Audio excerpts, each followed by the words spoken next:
সরকার গঠনের এক সপ্তাহের মধ্যেই 12 লাখ ক্ষুদ্র কৃষকের 10,000 টাকা পর্যন্ত কৃষি ঋণ সুদসহ মওকুফ করার সিদ্ধান্ত বাস্তবায়ন করা হয়েছে। প্রবাসীদের গভীর আস্থার প্রতিফলন হিসেবে গত মার্চ মাসে রেকর্ড পরিমাণ $3.75 বিলিয়ন রেমিটেন্স এসেছে। দেশীয় ও আন্তর্জাতিক নানা প্রতিকূলতা সত্ত্বেও জনগণের আস্থার মর্যাদা রক্ষা করে দেশ পরিচালনা ও অর্থনৈতিক সংস্কারের যে ভিত এই স্বল্প সময়ে রচিত হয়েছে তা আগামী দিনে আমাদের কাঙ্ক্ষিত বাংলাদেশ গড়ে তোলবার পথে পাথেয় হয়ে উঠবে ইনশাআল্লাহ। প্রায় 100 শিশুকে দেশব্যাপী সফলভাবে হামের টিকা প্রদান এবং কর্মজীবী নারীদের সুবিধার্থে মাতৃত্বকালীন ছুটির মেয়াদ বৃদ্ধি। আপনারা অবহিত আছেন, জনগণের ভোটে নির্বাচিত গণপ্রজাতন্ত্রী বাংলাদেশ সরকারের 5 মাস পূর্তি উপলক্ষে আজকের আয়োজিত এই সংবাদ সম্মেলনে আপনারা উপস্থিত হয়েছেন, তার জন্য আপনাদের সবাইকে আন্তরিকভাবে ধন্যবাদ এবং কৃতজ্ঞতা জানাচ্ছি। এই সংবাদ সম্মেলন আয়োজন করার জন্য আমি ধন্যবাদ জানাই মাননীয় প্রধানমন্ত্রী প্রেস উইংকে, মাননীয় প্রধানমন্ত্রী প্রেস সচিব জনাব সালেহ শিবলি, অতিরিক্ত প্রেস সচিব জনাব আতিকুর রহমান রুমন, প্রধানমন্ত্রীর স্পিচ রাইটার জনাব SAM মাহফুজুর রহমান, উপ প্রেস সচিববৃন্দ জনাব জাহিদ ইসলাম রনি, জনাব মুস্তফা জুলফিকার হাসান, এখানে রয়েছেন প্রেস টিমের অন্যান্য সব মেম্বারবৃন্দ, মোহাম্মদ সুজন মাহমুদ, জনাব শাহাদাত হোসেন স্বাধীন, জনাব আশরাফা ইমদাদ, জনাব AKM নাজমুল হক, জনাব আব্দুল্লাহ আল মাহমুদ পামির সহ প্রত্যেককে। প্রিয় সাংবাদিক ভাই ও বোনেরা, আজ 18 জুলাই, ঠিক 2 বছর আগে আজকের এই সময়ে আমাদের প্রিয় মাতৃভূমি এক রক্তাক্ত অধ্যায়ের সাক্ষী হয়েছিল। ন্যায্য অধিকার আদায়ে শান্তিপূর্ণ আন্দোলনকারীদের কণ্ঠ স্তব্ধ করতে ফ্যাসিবাদী শাসক গোষ্ঠী গুলি করে হত্যার পথ বেছে নিয়েছিল। রংপুরে আবু সাইদ, চট্টগ্রামে ওয়াসিম আকরাম, ঢাকায় ফারহানা ফাইয়া সহ অসংখ্য নিরপরাধ শিক্ষার্থী ও সাধারণ মানুষের আত্মত্যাগে সে আন্দোলন পরিণত হয়েছিল সকল শ্রেণীর, সকল পেশার, সকল গণতান্ত্রিক রাজনৈতিক দলের এক গণ অভ্যুত্থানে, যার প্রবল জনরোষে ফ্যাসিবাদী শক্তির পতন ঘটে। সেই পথ পরিক্রমায় গণ আকাঙ্ক্ষার বহিঃপ্রকাশের মাধ্যমে অবাধ, সুষ্ঠু ও নিরপেক্ষ নির্বাচনের মাধ্যমে রাষ্ট্র পরিচালনায় এসেছে গণ অভ্যুত্থানে এবং গত 16 বছরে সবচেয়ে বেশি গুম, খুন, হামলা, মামলা এবং মানবাধিকার লঙ্ঘনের শিকার দল বাংলাদেশ জাতীয়তাবাদী দল বিএনপি নেতৃত্বাধীন গণতান্ত্রিক সরকার। আমরা গভীর শ্রদ্ধাভরে স্মরণ করছি সকল শহীদকে এবং মহান আল্লাহর দরবারে তাদের আত্মার মাগফিরাত কামনা করছি। আহতদের দ্রুত সুস্থতা প্রার্থনা করছি এবং সেই আত্মত্যাগের আদর্শে একটি গণতান্ত্রিক, ন্যায়ভিত্তিক ও মানবিক বাংলাদেশ গড়ার প্রত্যয় পুনর্ব্যক্ত করছি। মাননীয় প্রধানমন্ত্রী জনাব তারেক রহমানের নেতৃত্বাধীন সরকারের মাত্র 150 দিন অর্থাৎ 5 মাস পূর্ণ হয়েছে। সময়ের পরিমাপে এটি হয়তো খুব দীর্ঘ কোনো সময় নয়, কিন্তু একটি গণতান্ত্রিক সরকারের জন্য প্রতিটি দিনই জনগণের প্রতি দেওয়া অঙ্গীকারের বাস্তবায়নের দিন। প্রতিটি মুহূর্তেই দায়িত্ব ও জবাবদিহিতা পালনের পরীক্ষা, আর প্রতিটি পদক্ষেপই মানুষের আস্থা অর্জনের নতুন সুযোগ। এই অল্প সময়ের মধ্যেই সরকার রাষ্ট্র পরিচালনায় স্বচ্ছতা, সুশাসন, জনকল্যাণ এবং মানুষের প্রত্যাশা পূরণকে সর্বোচ্চ অগ্রাধিকার দিয়ে নিরলসভাবে কাজ করে যাচ্ছে। আমরা বিশ্বাস করি জনগণের আস্থা ও বিশ্বাসই একটি সরকারের সবচেয়ে বড় শক্তি। তাই সরকারের প্রতিটি উদ্যোগ, প্রতিটি অর্জন, প্রতিটি সংস্কার এবং প্রতিটি চ্যালেঞ্জ সম্পর্কে জনগণকে অবহিত করাকে আমরা নৈতিক দায়িত্ব হিসেবে দেখি। আমরা চাই জনগণ হোক সরকারের কাজের প্রকৃত মূল্যায়নকারী। তাদের আস্থা, সমর্থন ও গঠনমূলক মতামতেই আগামী দিনের পথ চলায় সরকারের সবচেয়ে বড় প্রেরণা। দীর্ঘ ফ্যাসিবাদী শাসনের অবসান ঘটিয়ে বিগত দিনের ভেঙে পড়া রাষ্ট্র কাঠামোকে পুনরুদ্ধার করার ম্যান্ডেট পেয়েছেন গণমানুষের নেতা বিএনপি চেয়ারম্যান জনাব তারেক রহমান। দায়িত্ব হাতে নিয়ে অত্যন্ত স্বল্প সময়ের মাঝেই তিনি মানুষের আস্থার চূড়ায় অবস্থান করছেন। গত 5 মাসে জনগণের আস্থা, ভালোবাসা ও সমর্থন, ইশতেহারের আলোকে সব শ্রেণী পেশার মানুষের স্বার্থ রক্ষা, স্বল্প সময়ের চ্যালেঞ্জ মোকাবেলায় অনবদ্য সফলতা, জনগণের স্বাধীনতা ও দেশের সার্বভৌমত্বের সর্বোচ্চ অগ্রাধিকার এবং গণমানুষের প্রধানমন্ত্রীর রাষ্ট্রনায়কোচিত নেতৃত্ব, এই বহুমাত্রিক অর্জনের 5টি দিক দেশের রাজনৈতিক ইতিহাসে এক নতুন দিগন্তের উন্মোচন করেছে। একই সঙ্গে একটি মানবিক, বৈষম্যহীন, নিরাপদ, মেধাভিত্তিক, সমৃদ্ধ ও স্বনির্ভর বাংলাদেশ বিনির্মাণের পথকে সুগম করেছে। জনগণের প্রত্যক্ষ ভোটে নির্বাচিত হয়ে দায়িত্ব গ্রহণের পর সরকার মূলত গণতান্ত্রিক প্রতিষ্ঠানসমূহের পুনর্গঠন এবং অর্থনৈতিক স্থিতিশীলতা বজায় রাখাকে সর্বোচ্চ অগ্রাধিকার দিয়েছে। দ্রব্যমূল্য নিয়ন্ত্রণ, আর্থিক খাতের শৃঙ্খলা পুনরুদ্ধার, পাচারকৃত অর্থ ফেরত আনা এবং বিভিন্ন প্রকল্পের ব্যয় সাশ্রয়ী ও দুর্নীতিমুক্ত পর্যালোচনা নিশ্চিত করে সরকারের সুশাসনের দৃঢ় বার্তা। একই সাথে সাম্প্রতিক বন্যা দুর্গতদের পুনর্বাসন, বিপর্যস্ত ও লুণ্ঠিত স্বাস্থ্য ও শিক্ষা খাতের বিভিন্ন ধরনের বিনির্মাণ চলমান রয়েছে। 5 মাসের সংক্ষিপ্ত সময়ে অর্জিত সাফল্যকে ভিত্তি করে একটি অন্তর্ভুক্তিমূলক, বৈষম্যহীন এবং সমৃদ্ধশালী বাংলাদেশ বিনির্মাণের জনগণের প্রতি সরকার সম্পূর্ণ প্রতিশ্রুতিবদ্ধ। বিগত 5 মাসে আমরা দেখেছি প্রতিটি মন্ত্রণালয়ে দৃশ্যমান সাফল্য এসেছে। এই সফলতাগুলোকে আমরা মোটা দাগে 5টি বৃহৎ অর্জনে বিভক্ত করতে পারি। এখন আমরা সরকারের 5 মাসে বহুমাত্রিক অর্জনের সেই 5টি দিক আপনাদের সামনে উপস্থাপন করছি। 1. জনগণের আস্থা, ভালোবাসা ও সমর্থন। দীর্ঘদিন পর অবাধ, সুষ্ঠু ও গ্রহণযোগ্য নির্বাচনের মাধ্যমে গঠিত জনগণের এই প্রতিনিধিত্বমূলক সরকার দেশ পরিচালনায় সর্বস্তরের মানুষের আস্থাকে ধারণ করে এগিয়ে চলেছে।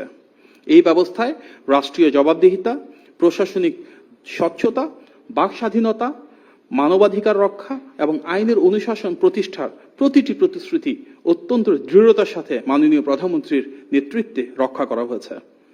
বিগত 2014 সালের ভোটারবিহীন একতরফা নির্বাচন, 2018 সালের আগের রাতের নির্বাচন এবং 2024 সালের একপাক্ষিক ডামি নির্বাচনের কারণে রাষ্ট্র ক্ষমতায় জনগণের প্রতিনিধিত্ব দীর্ঘকাল অনুপস্থিত ছিল।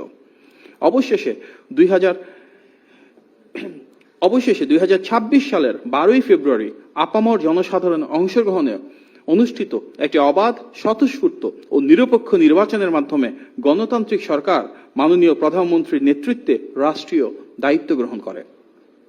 ফলে দীর্ঘ প্রতীক্ষার পর জনগণ ফিরে পেয়েছে তাদের অধিকার এবং সরকার ও জনগণের মধ্যকার পারস্পরিক গভীর আস্থা ও নির্ভরতাই আজ এই রাষ্ট্র ব্যবস্থাকে একটি প্রকৃত কল্যাণমুখী গণতান্ত্রিক সরকার হিসেবে সুপ্রতিষ্ঠিত করেছে। আমরা কয়েকটি উদাহরণ হিসেবে যদি দেখি, শিশু রামিসা ধর্ষণ ও হত্যা মামলার রায় 19 দিনে এবং মেহেরপুরের শিশু ধর্ষণ মামলার রায় 29 কার্য দিবসের মধ্যে সম্পন্ন করে দ্রুততম সময়ে বিচার নিশ্চিতের নতুন নজির স্থাপিত হয়েছে। নারী ও শিশু নির্যাতন দমন আইনে মামলায় ডেথ রেফারেন্স ও আপিল অগ্রাধিকারের ভিত্তিতে শুনানির পর মাত্র 1 মাসে 10টি রায় ঘোষণা। শহীদ রাষ্ট্রপতি জিয়াউর রহমানের হত্যাকারী মোজাফফর হোসেনকে ঢাকা থেকে গ্রেফতার করা হয়েছে। তিনি দীর্ঘ 45 বছর ধরে পলাতক ছিলেন। বর্তমানে তিনি সেনা হেফাজতে আছেন। এটি গোয়েন্দা সংস্থার একটি অভূতপূর্ব সাফল্য। বহুল আলোচিত তনু হত্যা মামলার আসামি এবং শরীফ ওসমান হাদি হত্যা মামলার আসামিকে পার্শ্ববর্তী দেশ থেকে গ্রেফতার এবং দেশে প্রত্যর্পণের উদ্যোগ গ্রহণ করা হয়েছে।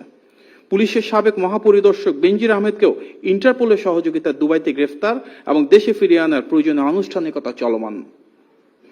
জুলাই আগস্টে ছাত্র জনতার গণ অভ্যুত্থানের প্রেক্ষিতে জাতীয় সংসদে জুলাই যোদ্ধাদের দায় মুক্তি আইন পাস। সন্ত্রাস বিরোধী আইনে কোন রাজনৈতিক দল বা সংগঠনের কার্যক্রম নিষিদ্ধ করার বিধানকে সম্পৃক্ত করে জাতীয় সংসদে সন্ত্রাস বিরোধী সংশোধন বিল পাস এবং ফ্যাসিবাদী সে অপশক্তি আওয়ামী লীগের রাজনীতির ক্ষেত্রে আমাদের একটি প্রাতিষ্ঠানিক এবং সংসদীয় সিদ্ধান্ত গ্রহণ। আদালতে দণ্ডপ্রাপ্ত আওয়ামী লীগ নেত্রী শেখ হাসিনাকে ফিরিয়ে আনার লক্ষ্যে ভারত সরকার কাছে প্রত্যর্পণের যে বিষয় সেটি প্রক্রিয়াধীন। সাধারণ মানুষের আর্থিক স্বস্তি নিশ্চিত করতে বিদ্যুৎ ব্যবহারের প্রিপেইড মিটারে ধার্যকৃত অতিরিক্ত মাসিক চার্জ তাৎক্ষণিকভাবে প্রত্যাহার। গ্রামীণ স্বাস্থ্য সেবা জোরদার এবং সেই লক্ষ্যে উপজেলা হাসপাতালগুলোকে 101 শয্যায় উন্নীতকরণ। প্রতিটি ইউনিয়ন ও শহরের প্রতিটি ওয়ার্ডে থাকবে স্বাস্থ্য ইউনিট, যেখানে পাওয়া যাবে প্রাথমিক চিকিৎসা সেবা। উপজেলা হাসপাতালগুলোতে আইসিইউ সুবিধা সহ জরুরি বিভাগ, ইনডোর ও আউটডোর সেবা এবং আধুনিক প্যাথোলজি সুবিধা সার্বক্ষণিক চালু। প্রতিটি ইউনিয়নে প্রাথমিক হেলথ কেয়ার ইউনিট গঠন এবং ঘরে ঘরে স্বাস্থ্য পরীক্ষা বা হেলথ স্ক্রিনিং কার্যক্রম চালু।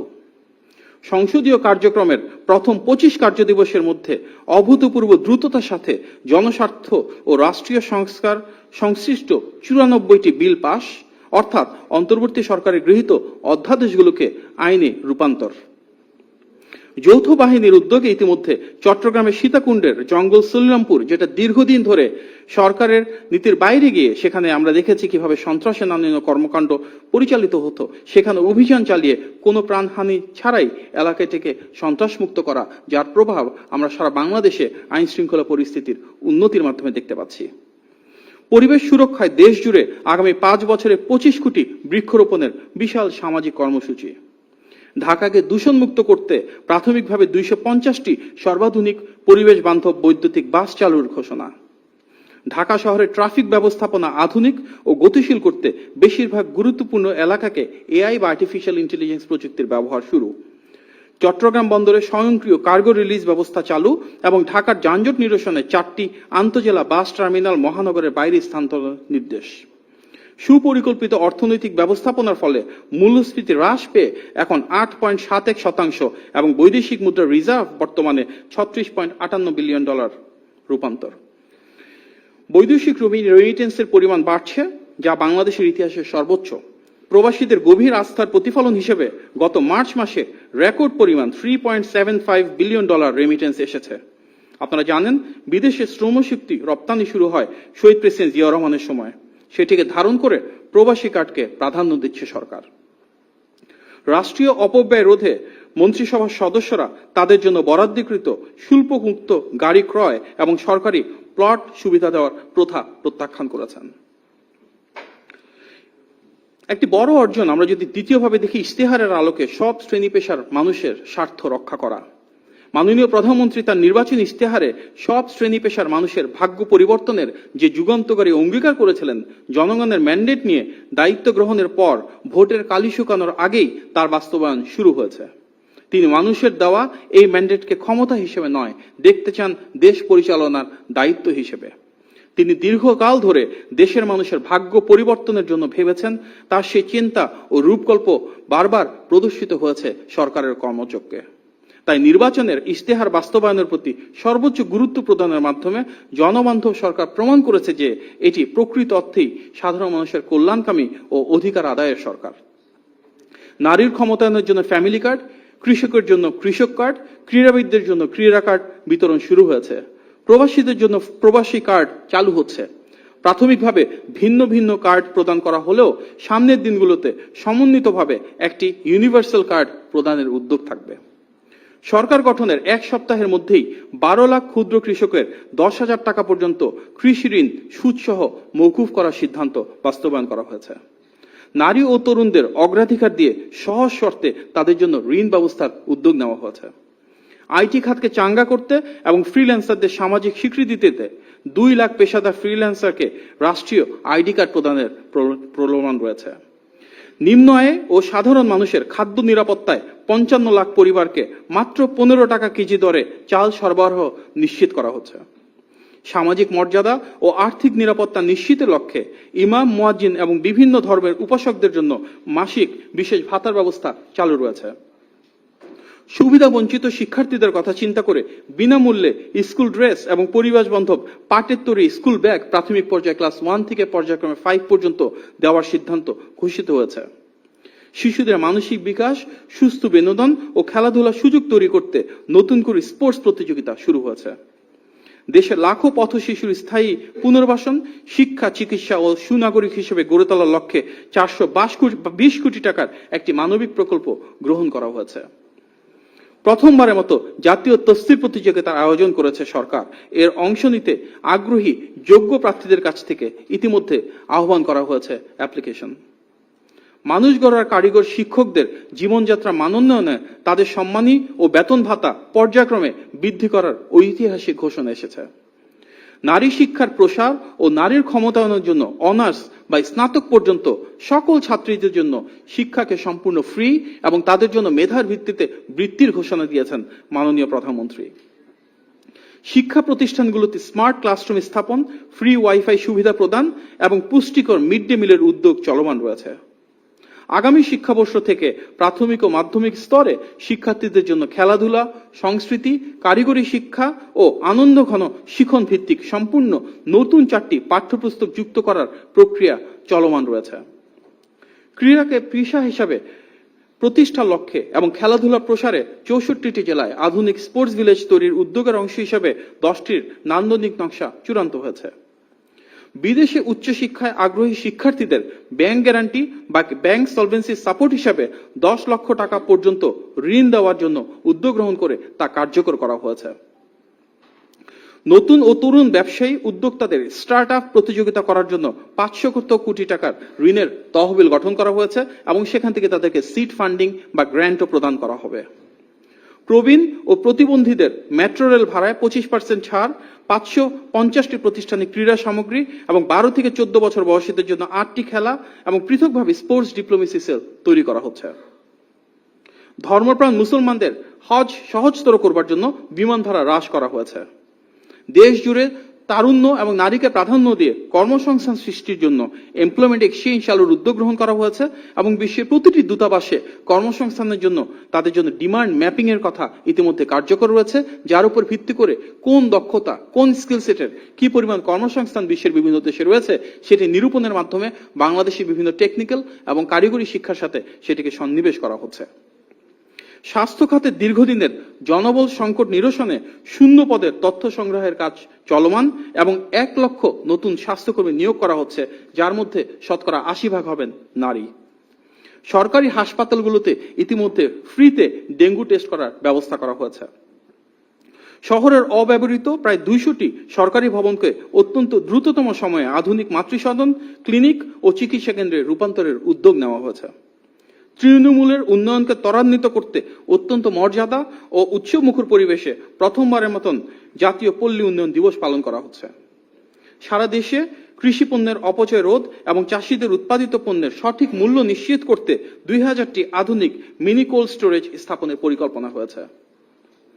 মাননীয় প্রধানমন্ত্রী নবায়নযোগ্য সৌর বিদ্যুৎ অন গ্রিড রুফটপ প্রকল্পের উদ্বোধন করেন, যার মাধ্যমে প্রতি বছর 1000 মেগাওয়াট হারে 5 বছরে 5000 মেগাওয়াট যোগ করার পরিকল্পনা এবং সব জেলা প্রশাসকের কার্যালয়, সরকারি ভবন ও শিক্ষা প্রতিষ্ঠানে যতটা সম্ভব রুফটপ সোলার প্যানেল ব্যবহার এবং সারা বাংলাদেশ জুড়ে সোলার এনার্জির উপর বিশেষ গুরুত্ব প্রদান করা হচ্ছে। বিএনপি নির্বাচনী ইশতেহারে যেসব প্রতিশ্রুতি ছিল আমরা দেখছি সেটিকে রাষ্ট্র সংস্কার ও মানুষের ভাগ্য পরিবর্তনের মহাপরিকল্পনায় অংশীদারিত্বের মাধ্যমে সুনিশ্চিত করা হচ্ছে। মাননীয় প্রধানমন্ত্রী জনাব তারেক রহমানের নেতৃত্বে ইশতেহারের কর্মসূচিগুলো ইতিমধ্যে বাস্তবায়ন শুরু হয়েছে এবং জনগণের ম্যান্ডেট নিয়ে এই নির্বাচিত সরকার একটি বৈষম্যহীন, সমৃদ্ধ নতুন বাংলাদেশ করার অঙ্গীকার নিয়ে দুর্বার গতিতে এগিয়ে চলেছে।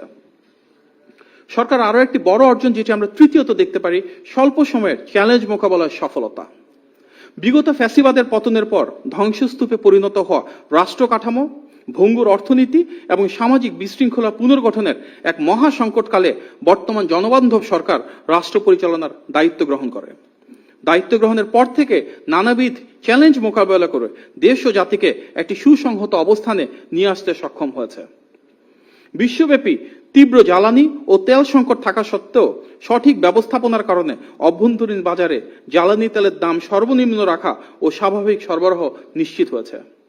দায়িত্ব গ্রহণের প্রথম মাসেই কার্যকর বাজার মনিটরিং এর মাধ্যমে রমজান ও ঈদ উল ফিতরে নিত্যপণ্যের দাম নিয়ন্ত্রণ এবং রেলে নারীদের জন্য পৃথক কামরার বরাদ্দ, শ্রমিক বান্ধব সরকার হিসেবে শ্রমিকদের যথাসময়ে বেতন, বোনাস এবং বকেয়া প্রাপ্তি নিশ্চিতের মাধ্যমে আমরা দেখেছি কিভাবে ঈদকে উৎস মুখর করে ফেলা হয়েছে। ঈদ উল আজহায় ভারতীয় গরুর অবৈধ প্রবেশ সম্পূর্ণ বন্ধ করে খামারিদের ন্যায্য মূল্য নিশ্চিত করা এবং রেকর্ড 8 থেকে 12 ঘন্টার মধ্যে দেশের অধিকাংশ এলাকায় শতভাগ পশুর বর্জ্য অপসারণ করা। বিভিন্ন অপপ্রচার ও ষড়যন্ত্র থাকা সত্ত্বেও বিভিন্ন ধর্মাবলম্বীদের ধর্মীয় অনুষ্ঠান শান্তিপূর্ণভাবে আয়োজন। 2026-27 অর্থ বছরের জন্য 9.38 লক্ষ কোটি টাকার বাজেট ঘোষণা, অর্থনৈতিক পুনরুদ্ধার, স্থিতিশীলতা ও কাঠামোগত সংস্কারের জন্য 3R অর্থাৎ রিকভারি, রেস্টোরেশন এবং রিকনস্ট্রাকশন কৌশল গ্রহণ। মাত্র 3 মাস 13 দিনের মাথায় জনবান্ধব বাজেট ঘোষণা, অধিকাংশ নিত্য প্রয়োজনীয় ট্যাক্স কমানো, বিনিয়োগ ও বাণিজ্য বান্ধব বাজেট প্রণয়ন, শিক্ষা, স্বাস্থ্য ও সামাজিক সুরক্ষায় বাজেটের বৃহত্তম অংশের বরাদ্দ এবং এবারই প্রথম আমরা দেখেছি বাজেটের পর বিশেষভাবে কোনো পণ্যের দ্রব্যমূল্য বাড়েনি, এবং জীবনমুখী ও বাস্তবমুখী বাজেটের ফলে নিত্যপণ্যের দাম স্থিতিশীল থেকেছে, যা ইতিপূর্বে সিন্ডিকেট বা কৃত্রিমভাবে পণ্যের মূল্য বৃদ্ধি করার একটা সংস্কৃতি ছিল। ব্যাংকগুলোর মূলধন ঘাটতি পূরণ ও আর্থিক খাত চাঙ্গা করতে ব্যাংক পুনঃ মূলধনীকরণ বাবদ 40,000 কোটি টাকার বিশেষ তহবিল গঠন করা হয়েছে। বন্ধ কলকারখানা চালুর জন্য বিশেষায়িত বিভিন্ন প্রকল্প গ্রহণ করা হচ্ছে এবং সেই জন্য ঋণ সুবিধা দেওয়া হচ্ছে, যার লক্ষ্য সত্যিকার যারা ব্যবসায়ী রয়েছেন তারা যেন বন্ধ কলকারখানা আবার নতুন করে উন্মুক্ত করে তার মাধ্যমে দেশব্যাপী কর্মসংস্থান সৃষ্টি করতে পারেন। ডিজিটাল যুগের অনলাইন জুয়া, স্পোর্টস বেটিং ও ক্রিপ্টোকারেন্সি ভিত্তিক জুয়ার মরণ নেশা রুখতে 159 বছরের পুরানো আইন বাতিল করে জাতীয় সংসদে সর্বসম্মতিক্রমে জুয়া প্রতিরোধ আইন পাশ করা হয়েছে। সুশাসন ও পাচার বিরোধী অভিযানের অংশ হিসেবে শেখ হাসিনা ও তার পরিবার এবং 10 শিল্পগোষ্ঠীর দেশে বিদেশে 76,000 কোটি টাকার জব্দ এবং পাচারকৃত অর্থ ফেরাতে 10টি দেশের সাথে চুক্তি সম্পন্ন ও চূড়ান্তকরণ। প্রায় 100% শিশুকে দেশব্যাপী সফলভাবে হামের টিকা প্রদান এবং কর্মজীবী নারীদের সুবিধার্থে মাতৃত্বকালীন ছুটির মেয়াদ বৃদ্ধি। হযরত শাহজালাল আন্তর্জাতিক বিমানবন্দরের অত্যাধুনিক 3rd টার্মিনাল দ্রুত সময়ের মধ্যে উদ্বোধনের লক্ষ্য নিয়ে দ্রুততম সময়ে কাজ সম্পন্ন চলমান। সরকারের সুদক্ষ অর্থনৈতিক ব্যবস্থাপনায় BPM-6 অনুযায়ী দেশের রিজার্ভ $1.88 বিলিয়ন বৃদ্ধি পেয়ে $31.98 বিলিয়ন উন্নীত।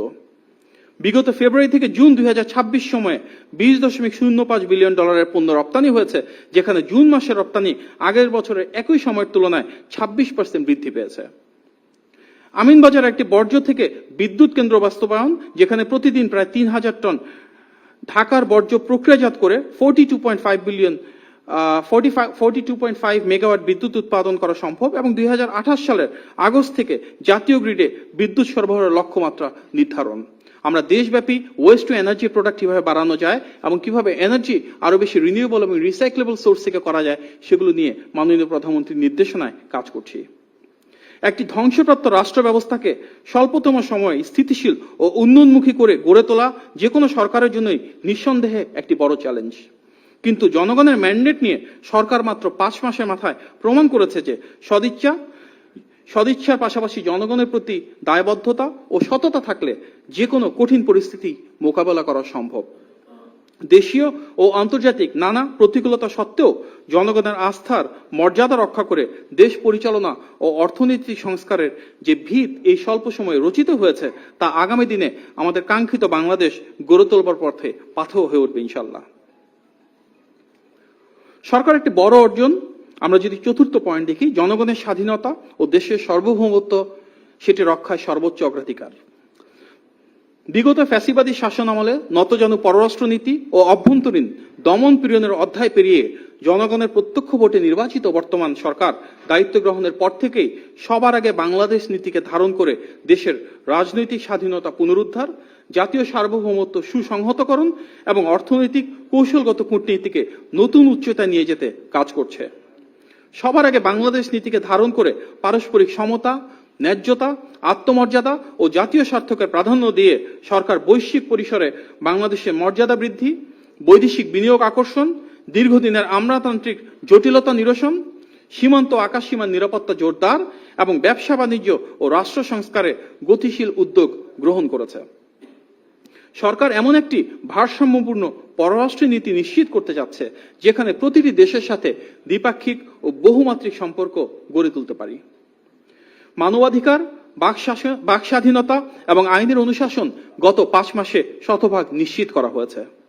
2 বছর আগে আজকের এই দিনে 18 জুলাই ফ্যাসিবাদী সরকার ইন্টারনেট বন্ধ করে মানুষের উপর হত্যাযজ্ঞ চালিয়েছিল, অথচ আজকের বাংলাদেশে গণতান্ত্রিক এই রাষ্ট্র ব্যবস্থায় মাননীয় প্রধানমন্ত্রী জনাব তারেক রহমানের নেতৃত্বে আমরা সর্বোচ্চ বাক স্বাধীনতা নিশ্চিত করছি। মাননীয় প্রধানমন্ত্রী প্রথমবারের মতন রাষ্ট্রীয় সফরে প্রধানমন্ত্রী হিসেবে গিয়েছেন। তিনি মালয়েশিয়া এবং চীনে জনগণের ভোটে নির্বাচিত হওয়ার কারণে এবং গণ আকাঙ্ক্ষাকে ধারণ করার কারণে অভূতপূর্ব সম্মান, লাল গালিচা সংবর্ধনা এবং রাষ্ট্রীয় সম্মাননা পেয়েছেন, যা বিশ্ব দরবারে বাংলাদেশ সম্মান আরো বৃদ্ধি করেছে। ওয়ার্ল্ড ইকোনমিক ফোরামের বার্ষিক সম্মেলনে অংশ নিয়ে মাননীয় প্রধানমন্ত্রী বৈশ্বিক সংবর্ধনা পেয়েছেন, যেখানে জলবায়ু এবং পরিবেশ নিয়ে তার বক্তব্য ব্যাপকভাবে সমাদৃত হয়। ব্যবসা বান্ধব নীতির অংশ হিসেবে ইতিমধ্যে সরকার ঘোষণা করেছে যে কোনো অনুমতি ছাড়াই 100 কোটি টাকা পর্যন্ত মূলধন বিদেশে ফেরত নিয়ে যেতে পারবেন বিদেশি বিনিয়োগকারীরা। কূটনৈতিক আলোচনার মাধ্যমে ভারতের বন্ধ থাকা ভিসা সেবা বাংলাদেশি নাগরিকদের জন্য আবার চালু হয়েছে। মালয়েশিয়া বাংলাদেশের জন্য শ্রম বাজার উন্মুক্ত করার কার্যকর উদ্যোগ যেমন গৃহীত হয়েছে, তার পাশাপাশি 33 দফার একটি যৌথ বিবৃতি বাংলাদেশ এবং মালয়েশিয়ার মধ্যে ঘোষিত হয়েছে এবং তার অংশ হিসেবে হালাল বাজার সহ নানামুখী শিল্প, বাণিজ্য, ব্যবসা এবং কর্মসংস্থানে সম্প্রসারণ ঘটিত বিভিন্ন উদ্যোগ গৃহীত হয়েছে। এবং এর পাশাপাশি গুরুত্ব দেওয়া হচ্ছে পিপল টু পিপল টাইজ বা জনগণের সাথে জনগণের সম্পৃক্ততা, যেখানে স্বাস্থ্য, শিক্ষা সহ বিভিন্ন বিষয়ে প্রযুক্তিগত সহায়তার বিষয়ে আলোচনা হয়েছে। চীনের সাথে বাংলাদেশের একটি দীর্ঘমেয়াদী কৌশলগত অংশীদারিত্বের সম্পর্ক স্থাপিত হয়েছে মাননীয় প্রধানমন্ত্রীর সাথে চীনের প্রিমিয়ার এবং চীনের প্রেসিডেন্টের মিটিং এর মাধ্যমে। চীন সফরে 17টি সমঝোতা স্মারক, যৌথ ইশতেহার ঘোষণা, বাংলাদেশে পর্যায়ক্রমে $9.21 বিলিয়ন বিনিয়োগ প্রস্তাব, বাণিজ্য ঘাটতি দূরীকরণ, চীন মিয়ানমার বাংলাদেশের অর্থনৈতিক করিডোর, আনোয়ারা শিল্পাঞ্চল প্রতিষ্ঠা, মোংলা বন্দরের অর্থনৈতিক অঞ্চল নিয়ে যৌথ প্রকল্প, তিস্তা মহাপরিকল্পনা বাস্তবায়ন সহ বহুবিধ বিষয়ে বাংলাদেশ এবং চীন যৌথভাবে কাজ করার বিষয়ে ঐক্যমত্য পোষণ করেছে। বাংলাদেশের ইতিহাসে প্রথমবারের মতো যুক্তরাষ্ট্রের একটি পার্লামেন্টারি ককাস বাংলাদেশের জাতীয় সংসদে গঠিত হয়েছে। বাংলাদেশের এয়ারলাইন্স বহরে বোয়িং এর পাশাপাশি নতুন এয়ারবাস যুক্ত করার বিষয়ে ইতিমধ্যে সরকারের কার্যকর আলোচনা শুরু হয়েছে। সংযুক্ত আরব আমিরাত ও জিসিসি দেশগুলোর সঙ্গে সরাসরি যোগাযোগ ও আলোচনার মাধ্যমে মধ্যপ্রাচ্যের বিভিন্ন দেশের সাথে কিভাবে আমাদের শ্রম বাজার সম্প্রসারণ করা যায়, শ্রমিকদের নিরাপত্তা নিশ্চিত করা যায়, জ্বালানি নিরাপত্তা আরো বাড়ানো যায় এবং আঞ্চলিক সংকটে দৃঢ় সংহতি নিশ্চিত করা যায়, সেগুলো নিয়ে বহুমুখী পদক্ষেপ গ্রহণ করা হচ্ছে। মাননীয় প্রধানমন্ত্রী জনাব তারেক রহমানের নেতৃত্বে ইউরোপিয়ান ইউনিয়ন সহ সকল দেশের সঙ্গে উচ্চ পর্যায়ের বৈঠকে অর্থনৈতিক সংস্কার, বিনিয়োগ, কর্মসংস্থান এবং জনগণের সাথে জনগণের সম্পর্ক, এগুলো নিয়ে বহুবিধ প্রোগ্রেস হয়েছে। দেশের দক্ষিণাঞ্চলের অববাহিকায় মানুষের আর্থসামাজিক উন্নয়নে পদ্মা ব্যারেজ প্রকল্প গ্রহণ করা হয়েছে। ফিলিস্তিনের প্রতি সংহতি ও স্বাধীন পররাষ্ট্রনীতির অংশ হিসেবে পাসপোর্টে এক্সেপ্ট ইসরায়েল বা ইসরায়েল ভিত্তিক ঘোষণাটি পুনরায় যুক্ত করা হয়েছে। কৌশলগত এবং অবকাঠামোগত বিভিন্ন উন্নয়ন প্রকল্পে বিভিন্ন দেশের স্ব বিশেষায়িত ও কারিগরি দক্ষতা সন্নিবেশ উদ্যোগ নেওয়া হয়েছে, যার অর্থ প্রতিটি দেশ বাংলাদেশের উন্নয়ন অগ্রযাত্রায় বিভিন্ন ধরনের ডেভেলপমেন্ট এবং স্ট্র্যাটেজিক পার্টনারশিপের মাধ্যমে বিভিন্ন ধরনের প্রজেক্টে ভূমিকা রাখতে পারে। জাতীয় নিরাপত্তা জোরদারে আকাশসীমা নজরদারির জন্য সর্বাধুনিক গ্রাউন্ড মাস্টার 400 রাডার স্থাপন এবং সীমান্তে ড্রোন, অ্যান্টি ড্রোন ও মাইন ডিটেক্টর সরঞ্জাম মোতায়েনের বিষয়ে সিদ্ধান্ত হয়েছে। দীর্ঘ 1 বছর বন্ধ থাকার পর বিমান বাংলাদেশ এয়ারলাইন্স ঢাকা থেকে জাপানের নারিতো রুটে সরাসরি ফ্লাইট পুনরায় চালু করছে এবং বিশ্বের বিভিন্ন দেশের সাথে আমাদের কানেক্টিভিটি আরো কিভাবে বাড়ানো যায়, বিভিন্ন ফ্লাইট কিভাবে বৃদ্ধি করা যায়, সেগুলো নিয়ে কাজ চলমান রয়েছে। ব্যবসা সহজ করতে নানা সংস্কারের আওতায় ব্যবসা নিবন্ধনের সময়সীমা 1 বছর থেকে কমিয়ে মাত্র 14 দিনে আনয়ন করা হয়েছে এবং বিশ্বের বিভিন্ন দেশের বিনিয়োগকারীরা এটিকে স্বাগত জানিয়েছেন। মাননীয় পররাষ্ট্রমন্ত্রী বিপুল সমর্থনে জাতিসংঘের সাধারণ পরিষদের 81তম অধিবেশনে সভাপতি নির্বাচিত হয়ে বিশ্ব দরবারে বাংলাদেশের সম্মানকে আরো উঁচুতে নিয়ে গিয়েছেন। সংক্ষেপে বলতে গেলে বর্তমান সরকারের মাত্র 5 মাসের সংক্ষিপ্ত সময়ের মধ্যেই অভ্যন্তরীণ সংস্কার, জাতীয় নিরাপত্তা নিশ্চিতকরণ এবং আন্তর্জাতিক কূটনৈতিক সম্পর্কের ক্ষেত্রে এক বৈপ্লবিক এবং যুগান্তকারী সাফল্যের স্বাক্ষর রেখেছে বাংলাদেশ। প্রতিটি ক্ষেত্রে গৃহীত এই সুদূর প্রসারী ও জনকল্যাণমুখী পদক্ষেপগুলো কেবল দেশের অর্থনৈতিক ও শাসনতান্ত্রিক ভিত্তিকে মজবুত করেনি, বরং দীর্ঘদিনের স্থবিরতা ও বৈষম্য ভেঙে একটি স্বাধীন, সার্বভৌম ও স্বনির্ভর বাংলাদেশ গড়ার প্রত্যয়কে বাস্তবে রূপ দিয়েছে। জনগণের ম্যান্ডেটে এগিয়ে চলা এই সরকারের হাত ধরেই বাংলাদেশ আজ আত্মমর্যাদাশীল রাষ্ট্র হিসেবে বিশ্বমঞ্চে একটি দৃঢ় অবস্থানে পৌঁছে গিয়েছে। গণমানুষের প্রধানমন্ত্রী জনাব তারেক রহমানের কিছু রাষ্ট্রনায়কের নেতৃত্ব রয়েছে, যেটি বাংলাদেশকে আজকে এক ভিন্ন মাত্রায় নিয়ে গিয়েছে। মাননীয় প্রধানমন্ত্রী জনাব তারেক রহমান রাষ্ট্রীয় দায়িত্ব গ্রহণের পর থেকে জনকল্যাণ, অংশগ্রহণমূলক রাষ্ট্র এবং সেবামুখী নেতৃত্বের উপর বিশেষ গুরুত্ব দিয়েছেন। প্রচলিত রাজনৈতিক সংস্কৃতির বাইরে জনগণের সঙ্গে ঘনিষ্ঠ যোগাযোগ, দেশপ্রেম, দূরদর্শী পরিকল্পনা, সামাজিক কল্যাণ এবং ভবিষ্যৎ বাংলাদেশের প্রতি দায়বদ্ধতা যে বার্তা তিনি তুলে ধরেছেন, তা অনেক মানুষের মাঝেই ইতিবাচক প্রত্যাশা এবং গণমানুষের কাছে আশা সঞ্চার করেছে। একটি মানবিক, অন্তর্ভুক্তিমূলক ও উন্নয়নমূলক বাংলাদেশ করার লক্ষ্যে তার উদ্যোগগুলো আমাদের চিন্তার নতুন নতুন দ্বার উন্মোচন করেছে। দেশের কৃষি খাতের উন্নয়ন এবং পানির সমস্যা সমাধানে গ্রামীণ জনগোষ্ঠীর সাথে সশরীরে অংশ নিয়ে দেশব্যাপী শহীদ প্রেসিডেন্ট জিয়া রহমানের ঐতিহাসিক খাল খনন কর্মসূচি তিনি আবারও শুরু করেছেন। প্রাকৃতিক দুর্যোগ মোকাবেলায় মাননীয় প্রধানমন্ত্রীর নির্দেশনায় পুরো রাষ্ট্রযন্ত্র, স্থানীয় প্রশাসন এবং কেন্দ্রীয় মনিটরিং এর মাধ্যমে পাশাপাশি বিএনপি এবং এর অঙ্গ ও সহযোগী সংগঠন একযোগে কাজ করে চলেছে। চট্টগ্রাম বোর্ডের এইচএসসি ও সমমানের পরীক্ষা স্থগিত করা হয়েছে। মাননীয় প্রধানমন্ত্রী জরুরি নগদ অর্থ সহায়তা দিয়েছেন। ক্ষতিগ্রস্তদের জন্য আশ্রয় কেন্দ্র চালু করেছেন। যেখানে প্রয়োজন দেশব্যাপী চাল বিতরণ করেছেন, খাদ্যপণ্য পৌঁছে দিয়েছেন এবং স্থানীয় প্রশাসনকে দুর্গত মানুষের পাশে থাকার, সাথে থাকার নির্দেশনা দিয়েছেন, সেটি মনিটরিং করেছেন।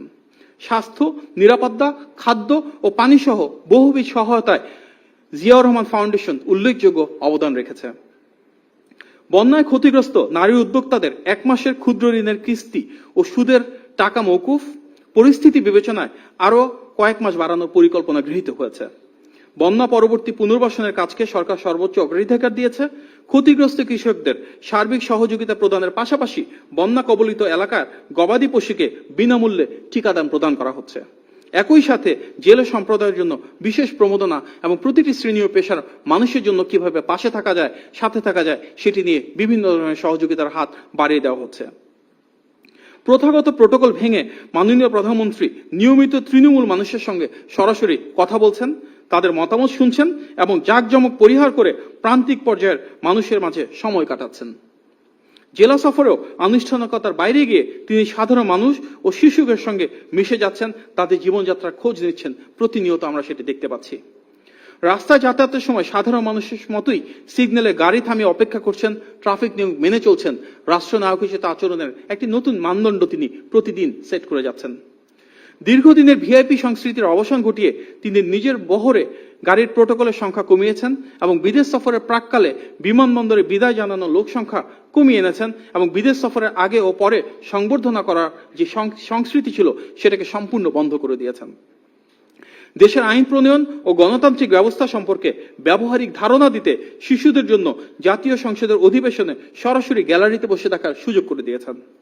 মাননীয় প্রধানমন্ত্রীর নির্দেশনায় প্রথম থেকে পঞ্চম শ্রেণীর 22 লাখ শিক্ষার্থীর অংশগ্রহণে প্রাথমিক গোল্ড কাপ ফুটবল টুর্নামেন্ট, ষষ্ঠ থেকে দ্বাদশ শ্রেণীর শিক্ষার্থীদের নিয়ে স্টার্ট আপ ও আইডিয়া কম্পিটিশন, প্রাথমিক শিক্ষা পদক প্রদান এবং শিক্ষার্থীদের সকল পর্যায়ে বৃত্তির সংখ্যা এবং অর্থ বাড়ানো হয়েছে।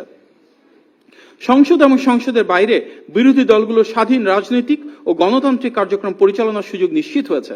মাননীয় প্রধানমন্ত্রী এমন বাংলাদেশের রূপকল্প দিয়েছেন যেখানে দল মত পথের ঊর্ধ্বে উঠে সবাই দেশের স্বার্থে, দেশের সার্বভৌমত্ব রক্ষার্থে গণতান্ত্রিক মূল্যবোধকে ধারণ করে একসাথে কাজ করে যাবেন। মাননীয় প্রধানমন্ত্রীর ভাষায় ফ্যাসিবাদের বিরুদ্ধে সরকার ও বিরোধী দলের মধ্যে জাতীয় ঐক্য থাকতে হবে এবং আমরা দেখেছি বিরোধী দলীয় নেতাও সমাপনী বক্তব্যে গণতান্ত্রিক সে আকাঙ্ক্ষা অনুরণিত করেছেন।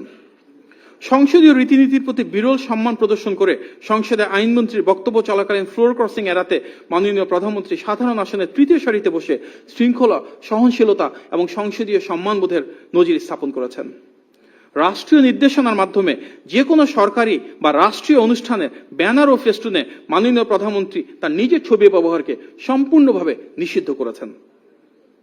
অবহেলিত প্রাণীদের সুচিকিৎসা নিশ্চিত করতে মাননীয় প্রধানমন্ত্রীর পৃষ্ঠপোষকতায় বাংলাদেশ অ্যানিম্যাল ওয়েলফেয়ার অ্যাসোসিয়েশন, যেটি ফ্রি অ্যানিম্যাল ক্লিনিক ও 24 ঘন্টা জরুরি ফ্রি অ্যাম্বুলেন্স সেবা চালু করেছে এবং দেশ জুড়ে প্রাণীদের রক্ষায় বিশেষ গুরুত্ব প্রদান করেছেন। দেশের মহান বীরদের প্রতি শ্রদ্ধা জানিয়ে জাতীয় সংসদের দর্শক গ্যালারির নামকরণ করা হয়েছে বীর শ্রেষ্ঠদের নামে। জাতীয় কবি কাজী নজরুল ইসলামের স্মৃতির প্রতি সম্মান জানিয়ে 2026-27 অর্থ বছরকে রাষ্ট্রীয়ভাবে নজরুল বর্ষ হিসেবে ঘোষণা করেছেন। জাতীয় সার্বভৌমত্বের সুরক্ষায় বাংলাদেশ সেনাবাহিনীর প্রতিটি মহড়ায় তিনি যখনই সুযোগে অংশ নিয়েছেন, সেনা ক্যাম্পে গিয়ে সাধারণ খাবার গ্রহণ করেছেন এবং এই বাহিনীর মনোবল বৃদ্ধিতে সার্বভৌমত্বের দিক থেকে যথেষ্ট ভূমিকা রেখেছেন। জাঁকজমকপূর্ণ জীবন পরিহার করে মাননীয় প্রধানমন্ত্রী জনাব তারেক রহমান রাষ্ট্র পরিচালনায় যে অভিনব, জনকল্যাণমুখী ও সংবেদনশীল দৃষ্টান্ত স্থাপন করেছেন তা আজ দেশের মানুষের মধ্যে গভীর আস্থা তৈরি করেছে।